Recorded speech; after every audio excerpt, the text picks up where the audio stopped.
मैं तुझसे सच कहता हूं कि तू आज मेरे साथ स्वर्गलोक में होगा। यीशु जब सूली पर मारा गया, यीशु के दोनों तरफ जो है 2 चोर भी लटकाए गए। शुरुआत में ये दोनों चोर यीशु की मजाक उड़ा रहे थे, खिल्ली उड़ा रहे थे। जब दूसरे लोग यीशु का मजाक उड़ा रहे थे तो ये चोर भी जो है उसकी मजाक उड़ा रहे थे। अचानक इसका रिस्पॉन्स, क्योंकि जब सूली पर एक व्यक्ति लटका हुआ होता है सबको श्राप देगा, चाहे वो कितने भी बुरी शब्द हो, उन सभी शब्दों को बोलकर जो है श्राप देगा। क्योंकि साधारण सी बात नहीं है। अस्पतालों में देखा, जो बीमार होते हैं नर्सों को बहुत डांटते हैं। जब बीमारी बढ़ जाती है तो सबको डांटेंगे, क्योंकि वो उसको सह नहीं पा रहे हैं, उस दुख को सह नहीं पा रहे, तो सबको डांटते रहेंगे। सूली जो है सबसे बहुत ही क्रूर मृत्यु है। तो सभी लोगों को श्राप देंगे, बुरे शब्द कहेंगे, पर यह एक भी शब्द नहीं बोल रहा है। जब वो बोल रहे थे तो एक रिस्पॉन्स भी नहीं किया, पर एक चोर को जो पवित्र आत्मा कोई प्रकाश देता है, यह अलग सा आदमी है, शरीर में प्रकट हुआ परमेश्वर का पुत्र है, तो तुरंत उसको प्रकटन मिलता है और वो कुछ बोलता है। उस वचन को पढ़िए तो लूका 23 का 42वां वचन। तब उसने उससे कहा, है यीशु, जब तू अपने राज्य में आए तो मेरी सुधि लेना। उसने कहा कि जब मैं तेरे राज्य में आऊं तो मेरी सुधि लेना, थोड़ा मेरे बारे में सोच लेना, ऐसा कहता है। उसके बोलते ही तुरंत यीशु उसको देखकर बोलता है।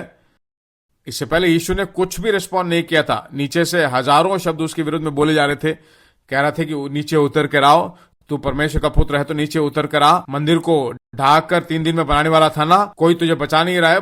पर कुछ भी उसका जवाब नहीं दिया। पर यहां पर जब उसने कहा कि मेरी सुधि लेना, तो उसका मुंह खुल जाता है। आज दुनिया शायद आपको भूल गया होगा, दोस्त भूल गए होंगे, रिश्तेदार भूल गए होंगे, पर जब तुम कहोगे कि हे प्रभु मेरी सुधि लेना, तो तुरंत स्वर्ग उसका रिस्पॉन्स करेगा, क्योंकि वो वाचे का शब्द है। इसराइली लोग जब मिस्र की गुलामी में थे तब परमेश्वर ने अपने वाचे को स्मरण किया, हे प्रभु हमारी सुधि लेना। तो तब परमेश्वर ने उससे कहा कि आज तुम मेरे साथ स्वर्गलोक में होगा। परमेश्वर ने उसको देखकर कहा, मैं जो कहता हूं उस कलीसिया में जाकर मैं जैसे कहता हूं वैसा तू बपतिस्मा ले। ऐसा नहीं कहा। 10 साल इस रीति से अपनी जिंदगी जीकर, अनुशासन में जीकर, उद्धार पाने के लिए अपने आप को योग्य बना, उसके बाद जो है तू स्वर्गलोक मेरे पास आएगा, ऐसा नहीं कहा। आज के दिन, आज ही जहां मैं हूंगा वहां पर तू भी होगा।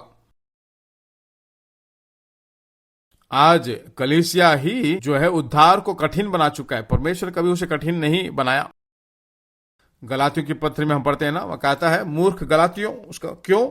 क्योंकि उद्धार के लिए इन्होंने कुछ और चीजों को करने के लिए कहा। सूली ही नहीं, मसीह ही नहीं, कुछ और कार्य हैं जो तुम करोगे, उसी के द्वारा तुम मोक्ष जाओगे, ऐसा उन्होंने प्रचार किया।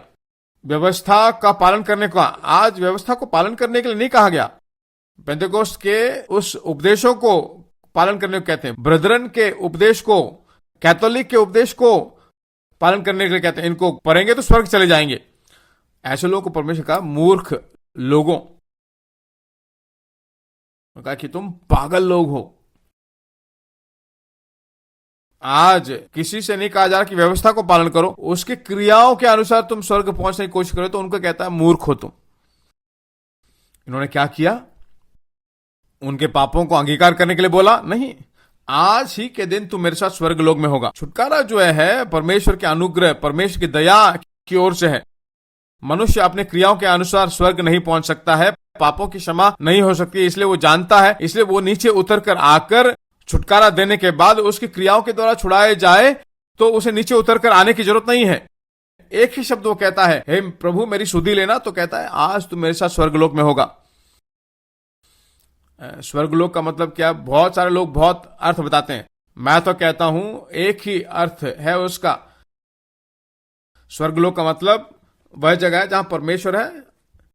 आज मैं कहता हूं ये दया बहुत बड़ी बात है। उस दिन बर्तिमेय कह रहा था, हे दाऊद की संतान तू मुझ पर दया कर। उस दया के लिए परमेश्वर 1 मिनट रुक गया। अगर तुम उसे कहो कि तुम मेरी सुधि लेना, उसी समय आपके लिए छुटकारा, क्योंकि वह आपके शारीरिक बल से नहीं, शारीरिक कोशिश से नहीं, बल्कि उसके करुणा के आधार पर, उसके अनुग्रह के आधार पर छुटकारा मेरे लिए बिल्कुल तैयार है।